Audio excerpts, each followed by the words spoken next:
ایک بہت ہی اہم موقع ہے، وہ ہے جب ہم کسی عہدہ و منصب پہ فائز ہوتے ہیں۔ عہدہ و منصب ہمیں صاحب اختیار بناتا ہے۔ ہم مسجد کے ذمہ دار بن گئے، مسجد کے متولی اور سیکریٹری بن گئے، ہم مدرسے کے ذمہ دار بن گئے، مدرسے کے صدر اور سیکریٹری بن گئے، ہم انجمن کے ذمہ دار بن گئے، صدر اور سیکریٹری بن گئے، ہم کسی تنظیم کے ذمہ دار بن گئے، ناظم بن گئے، کیا بن گئے؟ عہدے بہت ہیں۔ کسی کمپنی میں ہم مینیجر بن گئے۔ ہر صاحب عہدہ صاحب اختیار ہوتا ہے، عہدہ ہمیں اختیار دیتا ہے، اور ہمارے ماتحت بہت سارے لوگ ہوتے ہیں۔ مسجد کا متولی، مسجد میں آنے والے سارے نمازی ایک طرح سے اس کے ماتحت ہیں، اس کے حکم کے ماتحت ہیں۔ مدرسے کا ذمہ دار، مدرسے کا ناظم، اساتذہ، طلبہ اس کے ماتحت ہیں۔ تنظیمیں، جماعتیں، جمعیتیں، انجمنیں، مراکز، سینکڑوں ہزاروں لوگ ماتحت ہوتے ہیں۔ کسی بھی عہدے پر رہتے ہوئے اپنے ماتحتوں کے ساتھ ہرگز سختی نہ کرو، ہرگز سختی نہ کرو، اپنے اختیارات کا غلط استعمال نہ کرو۔ یہ اللہ تبارک و تعالیٰ کو سخت ناپسند ہے کہ آج میرے پاس کرسی ہے، عہدہ ہے، اب میں اس کرسی اور عہدے کے نشے میں اپنے ماتحتوں پر سختی کرتا ہوں، تبصرے کرتا ہوں، تانے دیتا ہوں، گالیاں بکتا ہوں، جو چاہے کہتا ہوں، کیونکہ کوئی مجھے پوچھنے والا نہیں۔ پیارے نبی کی یہ دعا سن لو۔ پیارے نبی صلی اللہ علیہ وسلم نے ایک دعا کی ہے جو قیامت تک آنے والے ہر عہدیدار، منصبدار اور صاحب اختیار کو بھولنا نہیں چاہیے۔ پیارے نبی نے دعا کی تھی، اللہم من ولی من امر امتی شیئا فشدد علیہم فاشدد علیہ، ومن ولی من امر امتی شیئا فرفق بہم فرفق بہ۔ اے اللہ، جو شخص میری امت کے کسی اجتماعی معاملے کا ذمہ دار بنے اور ذمہ دار بننے کے بعد اپنے ماتحتوں کے ساتھ تشدد کرے، اپنے ماتحتوں کے ساتھ سختی کرے، تو پروردگارا تو بھی اس شخص پہ سختی کر۔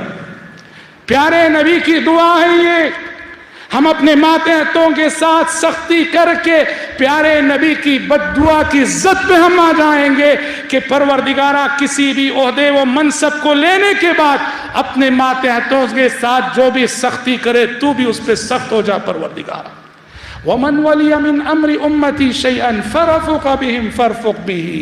اور اے اللہ، جو شخص بھی میری امت کے کسی بھی اجتماعی معاملے کا ذمہ دار بنے اور اپنے ماتحتوں کے ساتھ نرمی کرے، اے اللہ تو بھی اس کے ساتھ نرمی کا معاملہ فرما۔ دعا ہے اور بد دعا ہے۔ اب ہر صاحب اختیار کو اختیار ہے کہ وہ نبی کی دعا کا حقدار بنے کہ بد دعا کا حقدار بنے۔ اسی طرح سے حضرات، شریعت نے جہاں نرمی کا تقاضا کیا ہے، ائمہ مساجد، نماز پڑھانے والے، خطبہ دینے والے ائمہ مساجد، شریعت نے ان کو بھی خاص نصیحت کی ہے۔ ایسا نہیں کہ نماز میں کھڑے ہوئے اور لمبی لمبی سورتیں پڑھنے لگے، لمبی لمبی نمازیں نہیں۔ حکم کیا ہے جانتے ہیں امام کو؟ اذا اما احدکم قوما فلیخفف۔ جب کوئی امام بنے اس کو چاہیے کہ ہلکی نماز پڑھائے۔ آپ الگ نماز پڑھ رہے ہیں، سنت پڑھ رہے ہیں، نفل پڑھ رہے ہیں، تہجد پڑھ رہے ہیں، واللہ جتنی لمبی چاہے پڑھو، لیکن جب اجتماعیت کا معاملہ ہوتا ہے، امام کو شریعت نصیحت کرتی ہے کہ نماز ہلکی پڑھو۔ ہلکی پڑھانے کا یہ مطلب بھی نہیں کہ ہم ڈبکیاں لگائیں، جیسے یعنی رکوع میں نہ اطمینان، سجدے میں نہ اطمینان، یہ مطلب نہیں۔ اطمینان سے رکوع، اطمینان کا سجدہ، ارکان کی ادائیگی مکمل ہو، پر نماز ہلکی ہو، نماز مختصر ہو۔